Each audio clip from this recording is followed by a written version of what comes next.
Hey guys, welcome back to my channel. I am doing a video today that is like very big for me because when it comes to relationships, I'm very private. I am very outspoken when it comes to who I like. But once I start messing with you, like that ain't nobody's business. Like nobody needs to know about that. And don't put you on my social media. Yeah, none of that. Until like it's really official. Just private like that. So anyway, this video is very hard for me. But anyway, welcome back to my channel. It's Release with Shauna Elise, and today's video is about realizing when he is just not that into you. I mean, like, there's movies about that shit, right? And he's just not that into you. Or she's just not that into you. Like, fuck. Just realize it. It's okay. So I'm going to do a little story time. The reason why I want to talk about this, it's something that I feel like being a friend to ourselves, that's when this really comes in handy, because I feel like we, sometimes we give really great advice to our friends and we give really great advice to our family members, but when it comes to our own situation, we can't step out of ourself and see that, I hate the way I say self. We can't step out of ourselves and see the advice that we would give to a friend or family member, because we're in the moment. And I'm not discrediting the fact that when we're in the moment, it's hard for us to realize what everyone else, I guess, would see. But I'm going to give you guys a real life situation on how I realize that he's just not that into me. And it's okay. It's time to move on. So I met this person years ago. We do not live in the same state. We don't live on the same side of the country. We live on opposite sides of the country. This person, when I first met them, I really did like them. We met during a time when he was visiting my state. And I did like him, and we did stay in contact when he left. But as he was gone, that like kind of relationship just kind of fell off. Nothing really came from it. And then I ended up finding out that he was engaged to someone he was with prior. So, I mean, of course, it's kind of like, damn, dude went and got married. But it wasn't that serious. It wasn't a serious relationship. It wasn't a relationship at all.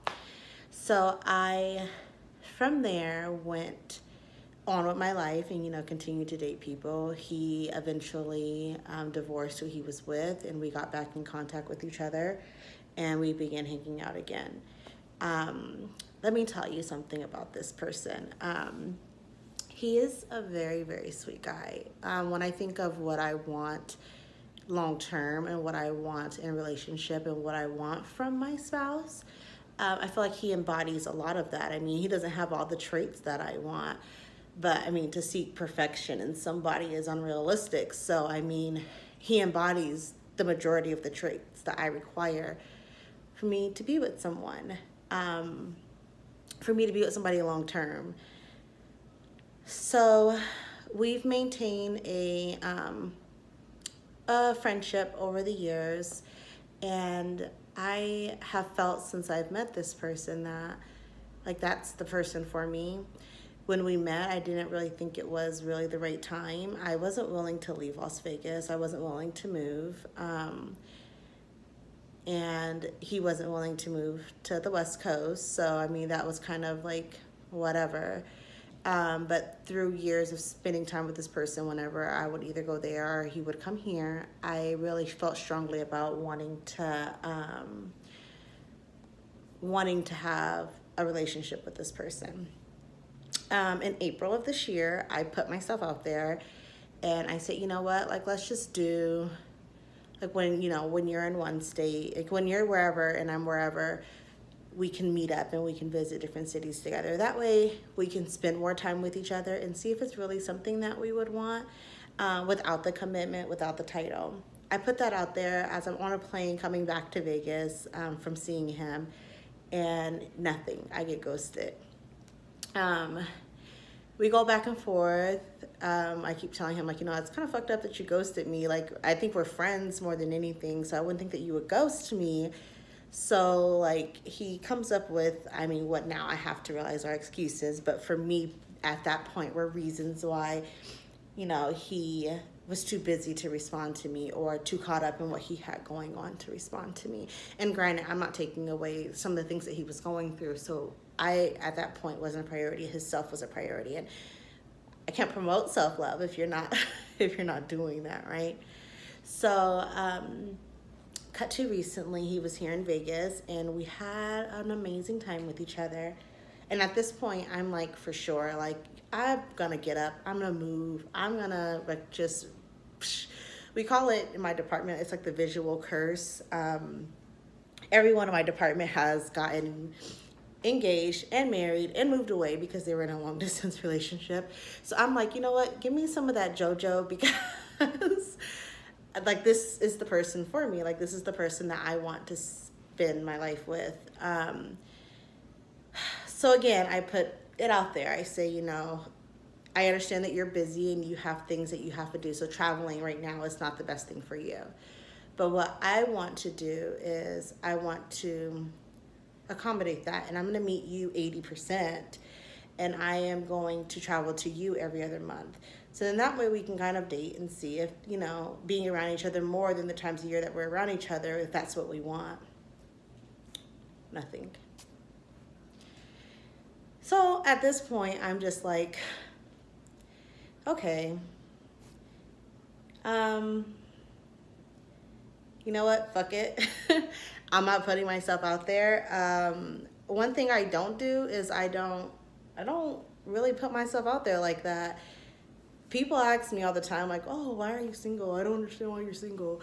And to me, I think that's like the dumbest question in the world, but people ask you that. And sometimes I meet people and I'm like, damn, why are they single? They're such a catch. Like, I don't understand that. But I was in a very serious relationship before, and that person was my very best friend. We could talk about anything. We laughed about anything. And I really felt that we were going to be together for a very long time. It wasn't my ex-husband, just FYI. But he was my best friend, and that relationship ended up ending, and it ended really, we're on good terms now, but honestly, the relationship ended on bad terms. So for me, I haven't really been open to actually say, like, I have not said I love someone. Like, I have love for people. Like, I have people that I've dealt with for years, like, I wouldn't really say it's dating, but we like hang out and we're friends, and like, there's that attraction to each other, but I wouldn't say that like we're dating. And I have so much love for them. Like, I do. It's inevitable. You get to know somebody, you feel for them. It's not in love, I guess, but it's more of a like, I have a lot of love for that person. If anything was to happen, I really would be devastated. But I've never felt like, like that person right there, I'm gonna spend the rest of my life with that person, except for this person. This person I'm talking about, I have felt that way about. So, things I had to start asking myself. After reaching out and saying, you know what, forget it. I don't even want to have the conversation anymore. Like, I'm offering to meet you halfway and you're not saying anything back to me. It's kind of fucked up. I didn't say it like that, because of course I have to be all like sweet and shit. And I'm like, it's kind of messed up. But it's fucked up. Like, I'm just going to say it's fucked up that you can't take the time out to respond to me. And I didn't ask for you to respond to me same day. I asked you to respond to me at least the next day. Or then it's now 1 week later. That's when I asked for you to respond to me. I finally get a response back. And the response is that, it's not really good to text me. I overthink these kind of situations. And like, it's better to communicate with me. And that basically, like, he wants somebody in state with him.